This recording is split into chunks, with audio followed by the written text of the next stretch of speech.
పరిగిలో ఉన్నారు సార్, అక్కడికి వెళ్ళి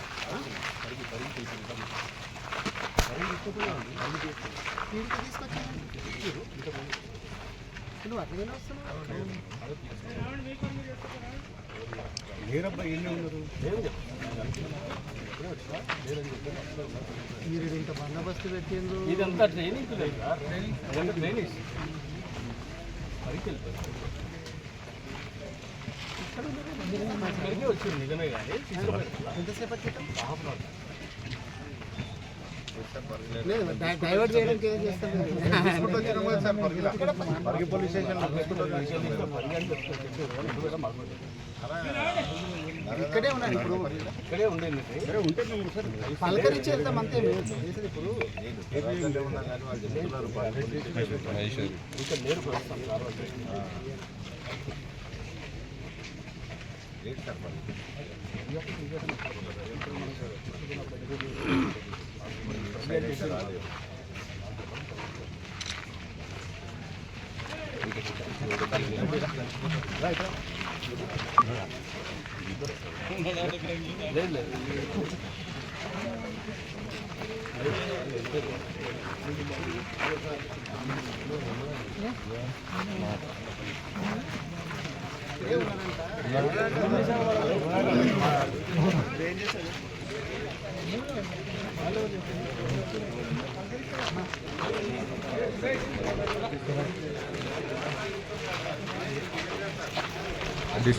भैया हाँ नागन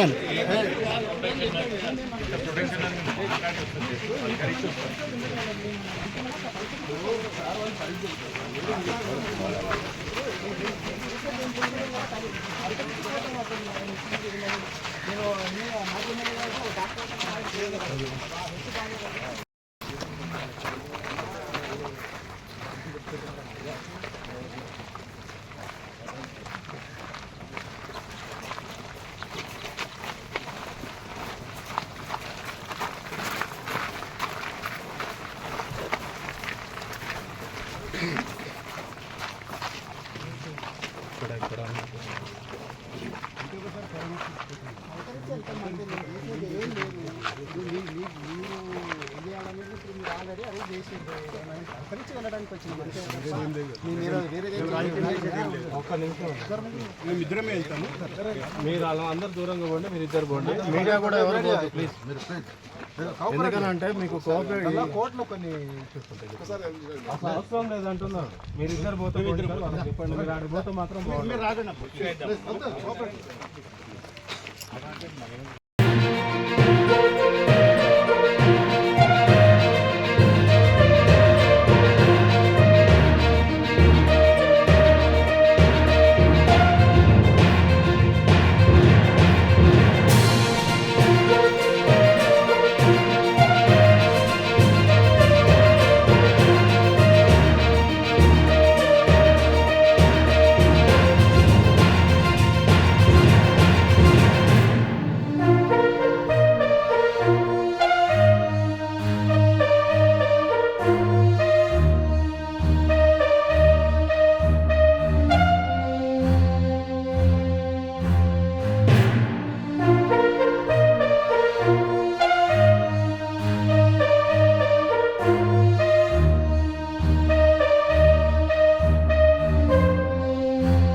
ఉద్దేశంతో మరి అక్కడ జరిగినటువంటి సంఘటనను ఏదో భూతద్దంలో పెట్టి పెద్దగా చేసి అధికారుల మీద దాడి జరిగిందని చెప్పి దాదాపు ఒక 55 మందిని పట్టుకురావడం, అందులో విచారణ పేరు మీద మరి నిన్న రాత్రి 16 మందిని కూడా రిమాండ్ చేయడం జరిగింది. మరి మిగతా వారిని విచారిస్తున్నామన్నారు.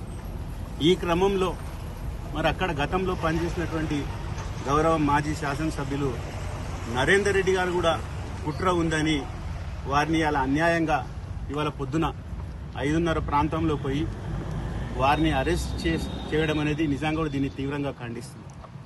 ఎందుకంటే ఒక ప్రజాప్రతినిధిగా ఒక బాధ్యత గల 5 సంవత్సరాలు అక్కడ శాసనసభ్యునిగా పనిచేసిన సందర్భాల్లో మరి అక్కడ ఎవరికైనా రైతులకు కష్టాలు వచ్చినా మరి ఏ కార్యకర్తకు ఇబ్బంది జరిగినా తప్పకుండా ఫోన్లో మాట్లాడడం జరుగుతుంది. మీరు ఫోన్ డేటా కాల్ తీసినాము, అక్కడ ఉన్న నాయకుడు 42 సార్లు మాట్లాడిండు, ఇందులో మీ పాత్ర కూడా ఉందని ఏదో కుట్ర పన్ని ఈ కేసులో ఇరికిచ్చే ప్రయత్నం చేసి వాళ్ళు అరెస్ట్ చేసి ఇవాళ రిమాండ్ చేయనికే అన్నీ కూడా వాళ్ళు చేసుకోవడం దీన్ని నిజంగా కూడా ఖండిస్తున్నాం. ప్రజలు గమనించాలి, గత 10 సంవత్సరాలు బీఆర్ఎస్ పార్టీ మరి అధికారంలో ఉన్నప్పుడు ఇటువంటి సంఘటనలు ఎక్కడన్నా జరిగినాయా? స్వయాన ముఖ్యమంత్రి గారి నియోజకవర్గంలోనే ఈ పరిస్థితి ఉందంటే తెలంగాణ రాష్ట్రంలో ఏ రకంగా ఉంటుందో మనం ఒకసారి ఆలోచన చేయాలి. ఇవాళ పోలీస్ సిబ్బంది కానీ అధికారులు కానీ ఒకసారి ఆలోచన చేయాలి. ప్రభుత్వాలు అనేటివి 5 సంవత్సరాలకు వస్తుంటాయి, మారుతుంటాయి, పోతుంటాయి. కానీ అధికారులు అనేది వాళ్ళ వృత్తి, వాళ్ళు దాదాపు ఎవరైనా వాళ్ళ వృత్తిలో 30-40 సంవత్సరాలు అధికారులుగా పనిచేస్తారు కాబట్టి వాళ్ళు ప్రభుత్వం చెప్పినట్లు ఆడుకుంటూ పనిచేస్తే ఇటువంటి సంఘటనలు జరుగుతాయి. కాబట్టి దయచేసి అధికారులు తప్పకుండా ఆలోచన చేయాలి. ముఖ్యంగా పోలీస్ సిబ్బంది కూడా ప్రభుత్వానికి తలగ్గకుండా ఏదైతే న్యాయం ఉందో తప్పకుండా ఎవరైనా తప్పు చేస్తే ఖచ్చితంగా జైల్లో పెట్టి శిక్షించాలి. కానీ ఇటువంటి చిన్న సంఘటన తీసుకొచ్చి అలా పెద్దగా చేసి అనవసరమైనటువంటి రైతులను అందరినీ కూడా ఇలా జైల్లో పెట్టడం నిజంగా కూడా దీన్ని ఖండిస్తున్నాం. బీఆర్ఎస్ పార్టీ తప్పకుండా రైతుల పక్షాన పోరాడుతుంది. ఇలా గౌరవనీయులు కేసీఆర్ గారు రైతుల కోసం ఏం చేసినారో దేశం కాదు ప్రపంచం అంతా కూడా చూస్తున్నది. మరి ఇలా రైతుల్ని కష్టపెట్టి రైతుల భూములు గుంజుకుంటే మరి వాళ్ళ గతి ఎట్లుంటుంది అనేది మనం అందరం కూడా చూస్తున్నాం. ఎందుకంటే వ్యవసాయం చేసే రైతులు వ్యవసాయమే చేస్తారు, లాభం వచ్చినా నష్టం వచ్చినా. కాబట్టి మరి అక్కడ భూమి తీసుకోవాలనుకుంటే దానికి ఒక పద్ధతి ఉంటుంది. అందరితో మాట్లాడి మెప్పించి తీసుకొని పరిశ్రమలు తీసుకురావాలి. పరిశ్రమలకు ఎవరు వద్దంటలేదు. కాబట్టి దయచేసి మళ్ళొకసారి ప్రభుత్వం ఉన్నటువంటి గౌరవ ముఖ్యమంత్రి గారు కానీ మంత్రులు కానీ ఒకసారి ఆలోచన చేయాలి. ఇటువంటి సంఘటనలు జరగకుండా మరి తెలంగాణలో మంచి పరిపాలన అందించాలని మరి కోరుకుంటూ ఇటువంటి కేసులు పెట్టినందుకు తప్పకుండా బీఆర్ఎస్ పార్టీ తరఫున వాళ్ళని ఖచ్చితంగా ఖండిస్తున్నాం. తప్పకుండా ప్రజల పక్షాన పోరాడతాం. ఇవాళ నరేందర్ రెడ్డి గారిని కూడా అరెస్ట్ చేయడం అనేది అక్రమ అరెస్టు. తప్పకుండా దీన్ని కోర్టులో తేల్చుకుంటామని తెలియజేస్తూ తప్పకుండా వాళ్ళకి బుద్ధి చెప్పే నరేందర్ రెడ్డి ఈ కేసులో జన పరోక్షంగా వాళ్ళని సపోర్ట్ చేశారు. వాళ్ళు రైతులు కాదు, టీఆర్ఎస్ పార్టీ కార్యకర్తలు, వాళ్ళకి భూములు లేదని చెప్పి సమాచారం ఉంది సార్, మీరేమంటారు? తప్పకుండా ఇప్పుడు అక్కడ ఉన్నటువంటి రైతులు అందరూ కూడా భూములు ఉన్న రైతులే. ఇప్పుడు అరెస్ట్ చేసిన వాళ్ళందరినీ 55 మందిని పట్టుకొచ్చిండ్రు. వాళ్ళందరికీ భూములు ఉన్న వాళ్ళే. భూమి లేని వాళ్ళు ఎవరు ఉంటారు? తప్పకుండా కార్యకర్త ఫోన్ చేసినప్పుడు మరి నాయకులు అయితే ఫోన్లో మాట్లాడాలి కదా. ఫోన్లో మాట్లాడినంత మాత్రం మీ డేటా ఉన్నది కేసు పెడతామంటే ఇక అందరి మీద కేసులు అయితే ఇక మాతోటి ఎవరైనా తప్పు చేసిన నాయకులు వస్తే మాట్లాడితే తప్ప? ఇదైతే 100% తప్పు. వారి పాత్ర లేదు, ఖచ్చితంగా మాట్లాడతారు. తప్పేముంది? దీన్ని పెట్టి ఈ నెపం పెట్టి వారిని అరెస్ట్ చేయడం అనేది నిజంగా కూడా కుట్రపూరితం. తప్పకుండా దీన్ని ఖచ్చితంగా ఖండిస్తున్నాం. అంటే మీరు ఆ ఫార్మా కంపెనీకి టీఆర్ఎస్ పార్టీ అనుకూలంగా ఉందా, సానుకూలంగా ఉందా, అసలు లేదా, అసలు ఏర్పాటు చేయొద్దా? ఫార్మా కంపెనీకి అక్కడనే దాదాపు 16,000 ఎకరాలు బీఆర్ఎస్ పార్టీ సేకరించి పెట్టింది. అక్కడ పెట్టకుండా ఇక్కడ కూడా మీరు పెట్టాలనుకుంటే మీరు రైతులను ఒప్పించండి. ప్రభుత్వ భూములు లేవా? తీసుకోండి. రైతులను ఒప్పించి తీసుకోండి. ఎవరు వద్దంటలేరు. రైతులను ఒప్పించి మీరు భూమి తీసుకొని ఫార్మా కంపెనీలు పెట్టండి. దానికి ఎవరం వ్యతిరేకాన్ని వ్యవసాయమే వృత్తిగా ఉన్నటువంటి రైతుల భూములు తీసుకుంటే వాళ్ళు ఎక్కడ పోవాలి? కాబట్టి దాన్ని ఖండిస్తున్నాం. ఈరోజు మా తోటి శాసనసభ్యునిగా 5 సంవత్సరాలు కొడంగల్లో చేసినటువంటి వ్యక్తి, ఇప్పుడు ప్రస్తుత మాజీ శాసనసభ్యుడు నరేందర్ రెడ్డి గారిని ఈరోజు అక్రమంగా అరెస్ట్ చేసి తీసుకురావడం అనే దాన్ని మేము తీవ్రంగా ఖండిస్తున్నాం. మొట్టమొదటి మనం మొన్నటి నుంచి చూస్తున్నాం. అది రాష్ట్రంలో ఏ నియోజకవర్గమో కాదు, స్వయాన ముఖ్యమంత్రి గారు ప్రాతినిధ్యం వహిస్తున్నటువంటి కొడంగల్ నియోజకవర్గం.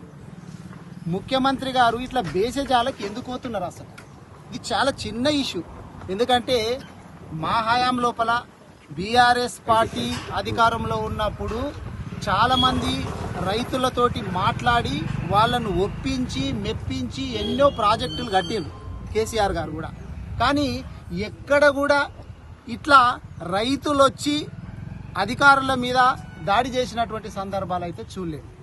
ఇది నిజంగా ఒక మాటలో చెప్పాలంటే ఇది అధికారుల మీద దాడి కాదు, ఇది ప్రజలు రేవంత్ రెడ్డి గారి మీద దాడి చేస్తున్నట్టు లెక్క. ఆయన పోలీసుల పహారా లోపల, పోలీసుల ప్రొటెక్షన్ లోపల వాళ్ళకు దొరకట్లేదు కాబట్టి అధికారులు బలవుతున్నారు. అక్కడ అధికారులు అనేటటువంటి వాళ్ళు వాళ్ళ ఉద్యోగం చేసుకునేది. ఈయన ఏం చేయాలి అసలు?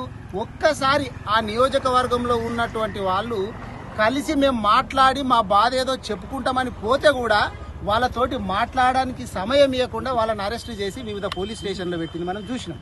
ఒక్కసారి పిలిచి ఆయననే అక్కడికి పోవచ్చు, ఆయన సొంత నియోజకవర్గము, ముందు ఎమ్మెల్యే కదా, ఎమ్మెల్యే అయినాకనే ముఖ్యమంత్రి అవుతారు కదా, అక్కడికి పోవాలా. లేకపోతే ఆయన క్యాంప్ ఆఫీస్కో ఇంటికాడికో రైతులను పిలిచి మీ బాధ ఏంది చెప్పండి, అసలు మీకు ఏం కావాలా మాట్లాడితే అది ఈజీగా సమసిపోయేటటువంటి సమస్య. దాన్ని గోరంతా ఉన్నదాన్ని కొండంతా చేసుకున్నది. ఇది మొత్తము రేవంత్ రెడ్డి గారి పాలన లోపల అధికారులు ఏ విధంగా బలి అవుతున్నారు అనే దానికి ఇది నిదర్శనం అని చెప్పాలి. ఇప్పుడే సోదరుడు మన మహేష్ రెడ్డి గారు చెప్పినట్టు కలెక్టర్ గారు ఏం చెప్తున్నారు, దాడి అనేటటువంటి పదమే వాడకండి, నా మీద దాడే జరగలేదని చెప్తే మరి అరెస్టులు ఎందుకు చేస్తున్నారు? మీరు చెప్తున్నదే దాడే జరగలేదన్నప్పుడు స్వయంగా కలెక్టర్ గారే చెప్తున్నారు. స్వయంగా కలెక్టర్ గారు దాడి జరగలేదు అని చెప్పినప్పుడు మీరు అరెస్టులు చేయాల్సినటువంటి అవసరం ఏంది? ఇక ఇప్పుడు నరేందర్ రెడ్డి గారిని ఇక్కడికి తీసుకొచ్చిండ్రు అంటే కార్యకర్తలు ఎన్నోసార్లు మాట్లాడుతుంటారు, నాయకులతోటి, ప్రజాప్రతినిధులతోటి, మాజీ ప్రజాప్రతినిధులతోటి మాట్లాడుతుంటారు. దాంట్లో తప్పేముంది చెప్పండి? ఇప్పుడు మాతోటి కూడా మాట్లాడుతుంటారు. ఇప్పుడు మాతోటి నరేందర్ రెడ్డి గారితో ఆయన మాట్లాడిండు ఎవరో సురేష్ అనే వ్యక్తి అని చెప్పి నరేందర్ రెడ్డి గారిని తీసుకొస్తే ఇప్పుడు నరేందర్ రెడ్డి గారితో మేము కూడా మాట్లాడుతుంది, మాతోటిగా ఇంకా పైన మా అధిష్టానం కూడా మాట్లాడుతుంటది. అంటే మొత్తం రాష్ట్రాన్ని మొత్తము జైలుకు పంపించాలని చెప్పి ప్రయత్నమా? ఎంతమందిని జైలుకు పంపించాలని చెప్పి ఇట్లా కేటీఆర్ గారినో, హరీష్ రావు గారినో, కేసీఆర్ గారినో, మిగిలిన ప్రజాప్రతినిధులను ఇట్లా భయభ్రాంతులకు గురి చేస్తే మా తప్పులను బయటికి తీసుడు అనేటటువంటిది బంద్ చేస్తారేమో అనేటటువంటిది వాళ్ళు అట్లా ఊహల పల్లకిలో ఉన్నారు. అది జరగని పని. ఖచ్చితంగా ఇప్పుడు నరేందర్ రెడ్డి గారిని అరెస్ట్ చేయొచ్చు, రేపు ఇంకొకరిని చేయొచ్చు, ఎంతమందిని అరెస్టు చేసినా కానీ ఖచ్చితంగా బీఆర్ఎస్ పార్టీ ప్రజల తరపున ఉంటది, ఎండగడుతుంది. ఇప్పుడు వాళ్ళ కాల్ డేటా కూడా తీస్తే కూడా ఎవరెవరు అనేటటువంటిది వస్తుంది. ఈ బీఆర్ఎస్ పార్టీ నాయకులు, కార్యకర్తలు కాకుండా వేరే పార్టీలో లేరా? కాంగ్రెస్ పార్టీ వాళ్ళు కూడా ఉంటారు. ప్రజలు అనేటటువంటి వాళ్ళు, రైతులు అనేటటువంటి వాళ్ళు కొంతమంది అంటే ఏ పార్టీకి సంబంధం లేకుండా ఉంటారు, కొంత పార్టీ సింపతి ఉంటారు. వేరే పార్టీ కాంగ్రెస్కి ఉండొచ్చు, బీజేపీకి ఉండొచ్చు, బీఆర్ఎస్కి ఉండొచ్చు, అన్ని పార్టీలకు ఉంటారు.